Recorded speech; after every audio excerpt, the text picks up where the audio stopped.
दोस्तों आप सभी को राम राम। अगला हफ्ता पूरी तरीके से आपको ध्यान में रखना है कि एक एक इवेंट और एक एक स्टेटमेंट पूरे स्टॉक मार्केट को बदल सकता है, क्योंकि अगला हफ्ता ही डिसाइड करेगा स्टॉक मार्केट की सर्टेनिटी को। अगर अगले हफ्ते देखिएगा कुछ भी ऐसा होता है जो बीजेपी के फेवर में नहीं देखने को मिलता है, तो समझ लीजिएगा स्टॉक मार्केट के लिए वो सबसे खराब अपडेट होगी। और अगर सब कुछ देखिएगा बीजेपी के फेवर में रहता है तो स्टॉक मार्केट के लिए वो सबसे अच्छी अपडेट होगी। तो आपको इस पर्टिकुलर वीडियो में बहुत सारी इंफॉर्मेशन देने वाला हूं, टाइम डेट शेड्यूल सब चीज़ों के साथ। वीडियो के अंत तक बने रहिएगा। तो आपको पता है बिहार असेंबली में सबसे इंपॉर्टेंट है कि सेंटर को देखिएगा, यहाँ पे सपोर्ट मिला है। आपको पता है कि बिहार, आपको पता है कि सेंटर गवर्नमेंट को सपोर्ट करता है 12 सांसदों के साथ। नीतीश जी देखिएगा सपोर्ट कर रहे हैं। जो लोकसभा की सरकार है, एनडीए सरकार है जो आपको देखने को मिल रही है, उसमें देखिएगा बिहार का पार्टिसिपेंट्स बहुत ही ज़्यादा इंपॉर्टेंट है। इसीलिए बिहार इलेक्शन भी बहुत इंपॉर्टेंट है, क्योंकि आपको पता है कि यहाँ पे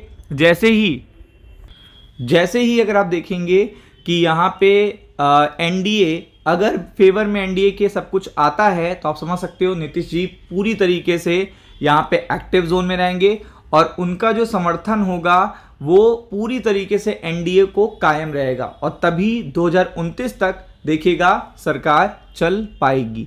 तो इसलिए अगर आप देखेंगे पीएम मोदी बहुत ज़्यादा मेहनत कर रहे हैं यहाँ पे और पूरी तरीके से टारगेट कर रहे हैं। और आप देख सकते हैं यहाँ पे उन्होंने ये भी बताया है कि जो हाई वोटिंग हुई है उसका काफ़ी ज़्यादा फेवर जो है वो एनडीए सरकार को देखने को मिलेगा, क्योंकि पास्ट में भी ऐसा हुआ है।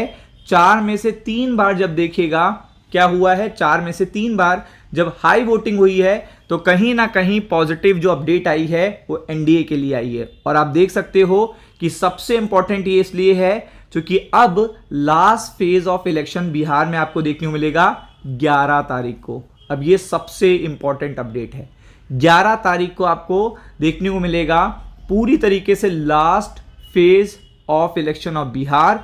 और 11 ही तारीख को देखिएगा 5 बजने के बाद शाम को 6:30 बजे अगर आप देखोगे तो एग्जिट पोल आ जाएंगे और वही डिसाइड करेंगे कि मार्केट का मोमेंटम क्या है। फिर यहाँ पे गाड़ी रुकेगी नहीं। इसके बाद एग्जिट पोल का इम्पैक्ट देखने को मिलेगा 2 दिन, यानी कि 12 और 13 को। और 11 तारीख को भी देखिएगा काफ़ी ज़्यादा लाइव मार्केट में भी देखिएगा काफ़ी ज़्यादा आपको देखिएगा वोलेटिलिटी देखने को मिलेगी due to this particular election, क्योंकि 11 तारीख को बिहार में जो लास्ट फेज ऑफ इलेक्शन है वो देखने को मिलने वाले हैं। फिर 14 तारीख को आपको यहाँ पे रिजल्ट देखने को मिलेंगे।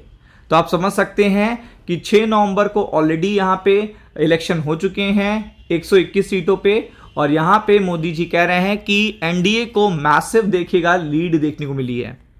तो अगर आप यहाँ पे देखोगे तो सब कुछ डिसाइड होगा एक एक मूवमेंट से, एक एक देखिएगा अगर आप कहोगे एक एक स्टेटमेंट से, क्योंकि पीएम मोदी जी भी स्टेटमेंट देंगे और जब वो स्टेटमेंट देंगे तो उसका बहुत ज़्यादा असर स्टॉक मार्केट पे पड़ता है।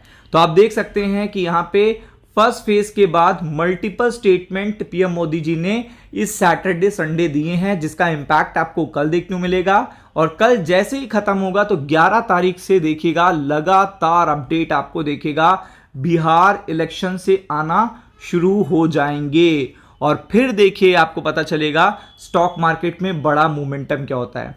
तो आप देख सकते हैं कि अभी तक ये माना जा रहा है कि यहाँ पे जो एडवांटेज है, जो जितना वोटिंग परसेंटेज बढ़ा है उसका जो एडवांटेज है वो शायद देखिएगा एनडीए के लिए पॉजिटिव अपडेट हो सकता है, बट यहाँ पे शायद लगा हुआ है। अब सब कुछ तो डिसाइड होगा आपको पता है 11 नवंबर को, क्योंकि जब भी देखिएगा यहाँ पे वोटिंग परसेंटेज बढ़ता है बिहार में, जैसा कि आपको देखने को मिल रहा है काफ़ी ज़्यादा बड़ा वोटिंग परसेंटेज आपको देखने को मिला है। तो यहाँ पे बहुत ही ज़्यादा देखिएगा पॉजिटिव न्यूज़ मानी जाती है ये, किसके लिए, एनडीए के लिए। और ये पीएम मोदी जी खुद कह रहे हैं, ये देखिएगा ये पर्टिकुलर वोटिंग परसेंटेज देखने को मिला है और ये देखिएगा मोदी जी कह रहे हैं ये ब्लेसिंग है बीजेपी के लिए और एनडीए के लिए। मतलब जो ब्लेसिंग दी है, जो लेडीज जो वुमेन ने आके बढ़कर देखिएगा वोटिंग करी है, वो ब्लेसिंग दी है एनडीए को। तो आप समझ सकते हैं कि पीएम मोदी जी का एक एक स्टेटमेंट कल मार्केट को इम्पैक्ट करेगा। जो उन्होंने सैटरडे संडे को देखिएगा अपडेट दिया है और डबल इंजन की सरकार की बात यहां पे की है। इवन देखिएगा डेप्यूटी सीएम जो है सम्राट चौधरी, उन्होंने बताया है कि यहां पे जो वोटिंग परसेंटेज बढ़ा है वो हमारी सीट में काफी बड़ा इजाफा करेगा, जैसे कि देखिएगा 2010 में किया था। तो आप समझ सकते हैं कि ये बड़ी बात है और इसका इंपैक्ट पड़ेगा स्टॉक मार्केट पे। तो be prepared for it. Ram Ram.